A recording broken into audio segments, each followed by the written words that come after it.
ಏನ್ ರಾಜ್ಯದ ಮಂತ್ರಿಗಿಂತ ನಾ ಭಾಳ ಪವರ್ಫುಲ್ ಇದೀನಿ. ಆಯ್ತು, ನೀವು ಮಾತಾಡಿ.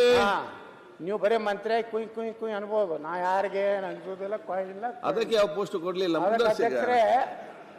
ಅಧ್ಯಕ್ಷರೇ ನನಗೆ ಮಾತಾಡಿ ಕೊಡಿ. ನೋಡಿ, ಕೊಟ್ಟಿರೋದು ಗಂಟೆಗಟ್ಟಲೆ ಹೊಡಿತಾರ ಅವರು, ಹೊಡೆದೇ ಹೊಡಿತಾರ ಕೇಳುದಿಲ್ಲ.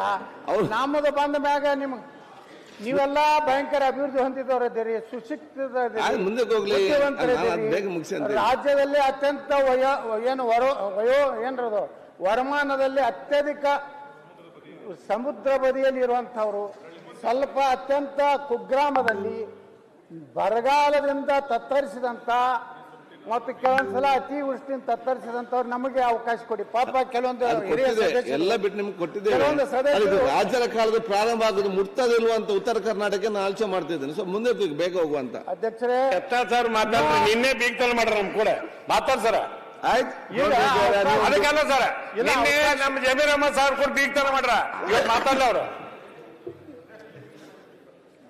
ನೋಡ್ರಿ, ಮಾತಾಡಿ, ಅದಕ್ಕೆ ಬೇಡ. ಉತ್ತರ ಕರ್ನಾಟಕ ಬಗ್ಗೆ ಚರ್ಚೆ ಬರಲಿ.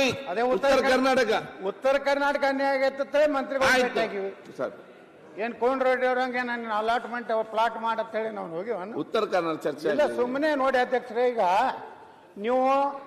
ನಾವು ಮೊದಲೇ ವಿನಂತಿ ಮಾಡ್ಕೊಂಡಿದ್ದೆ. ಮೊದಲ ದಿವಸ ಬೆಳಗಾವಿ ಅಧಿವೇಶನ ಉತ್ತರ ಕರ್ನಾಟಕದ ಬಗ್ಗೆ ಚಿಂತನೆ ಪ್ರಾರಂಭ ಆಗಬೇಕು. ಆದ್ರೆ ಮತ್ತೆ ನೀವು ಕೊನೆಗೆ ಏನ್ ಮಾಡಿದ್ರ ಅಂತ ದಂಡಿಗೆ ತಂದನೆ ನಮ್ಗೆ ಕೊಟ್ರಿ. ಇವತ್ತು ಕೆಲವೊಂದು ಪಾಪ ಶಾಸಕರು ಅವ್ರಿಗೆ 3 ಮಿನಿಟ್ 4 ಮಿನಿಟ್ನಲ್ಲಿ ಏನೋ ತಮ್ಮ ಮತಕ್ಷೇತ್ರ ಬಿಟ್ಟು ಮಾತಾಡ್ಲಿಕ್ಕೆ ಅವಕಾಶ ಕೊಡೋದಿಲ್ಲ. ಸ್ವಲ್ಪ ತಾವು ಬಹಳ ಏನದಿರಿ, ಮುಕ್ತದಿರಿ, ಹಂಗೇನು ಬಹಳ ನೀವು ಇದು ಇಲ್ಲ.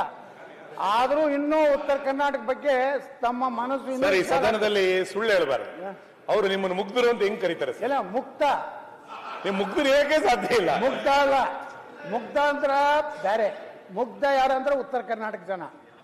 ನೀವೆಲ್ಲ ಬುದ್ಧಿಜೀವಿಗಳು, ಬುದ್ಧಿಶಾಲಿಗಳು, ನೀವು ಕರಾವಳಿ ಭಾಗದವರು. ಅದಕ್ಕೆ ಸನ್ಮಾನ್ಯ ಅಧ್ಯಕ್ಷರೇ, ಹಿನ್ನೆಲೆಯನ್ನು ಹೇಳ್ಬೇಕಾಗ್ತದೆ. ಅಂದ್ರೆ ಉತ್ತರ ಕರ್ನಾಟಕ ಅಂದ್ರೆ ಇದೊಂದು ಪರಂಪರೆ, ಸಾಂಸ್ಕೃತಿಕ ಉತ್ತರ ಕರ್ನಾಟಕ ಬರುವುದೇ ಅದೇ ವಕ್ಫ್ದಾಗ ಹೆಚ್ಚನೆ ಆಗಿದ್ದೆ ನಮ್ಗೆ ಅಂತೇಳಿ ನಾವು ಅದಕ್ಕೆ ಮತ್ತೆ ಅವಾಗ ಉತ್ತರ ಕರ್ನಾಟಕ ತಗೋರಿ ಇವೆಲ್ಲ. ಆಮೇಲೆ ವಕ್ಫ್ ಮತ್ತು ಸ್ಟಾರ್ಟ್ ಆಗ್ಲಿ ಚರ್ಚೆ. ಇವತ್ತು ನಿಮ್ ಪರವಾಗಿ ಸ್ಟಾರ್ಟ್ ಆಗ್ಲಿ. ಇವತ್ತು ಸನ್ಮಾನ್ಯ ಅಧ್ಯಕ್ಷರೇ, ನಾ ಯಾಕೆ ಇವತ್ತು ಇಮ್ಮಡಿ ಪುಲಿಕೇಶಿ ಹೆಸರು ತಗೋತಾ ಇದ್ದೇನೆ ಅಂದ್ರೆ, ಉತ್ತರ ಭಾರತದವರು ನಮ್ಮ ಇಮ್ಮಡಿ ಪುಲಿಕೇಶ್ವರ ಶಕ್ತಿ ಸಾಮರ್ಥ್ಯವನ್ನು ನೋಡಿ ಹೆದರಿ ಅಲ್ಲಿಯ ರಾಜ ಹರ್ಷವರ್ಧನ, ದಕ್ಷಿಣ ಭಾರತದಲ್ಲಿರುವಂಥವ್ರು ಸರೆಂಡರ್ ಆಗಿ ಅವ್ರು ಹೇಳ್ತಾರೆ, ರಾಜ ಹರ್ಷವರ್ಧನ ನಮ್ಮ ಭಾಗದಲ್ಲಿ ನೀ ಬರಬೇಡ, ನಿನ್ನನ್ನು ನಾವು ದಕ್ಷಿಣ ಪತೇಶ್ವರ ಅಂತ ಹೇಳಿ ಬಿರುದು ಕೊಟ್ಟು ನಿನ್ನ ಗೌರವಿಸ್ತೇನೆಂದಾಗ ಬಹುಶಃ ಉತ್ತರ ಕರ್ನಾಟಕ ಎಂಥ ಒಂದು ದೊಡ್ಡ ಸಾಮ್ರಾಜ್ಯ ದಕ್ಷಿಣ ಭಾರತದಲ್ಲಿ ಇತ್ತು ಅನ್ನೋಂಥದ್ದನ್ನು ತಮ್ಮ ಗಮನಕ್ಕೆ ತರುವಂಥ ಪ್ರಯತ್ನ ಮಾಡಿದ್ದೀನಿ ಅಧ್ಯಕ್ಷರೇ.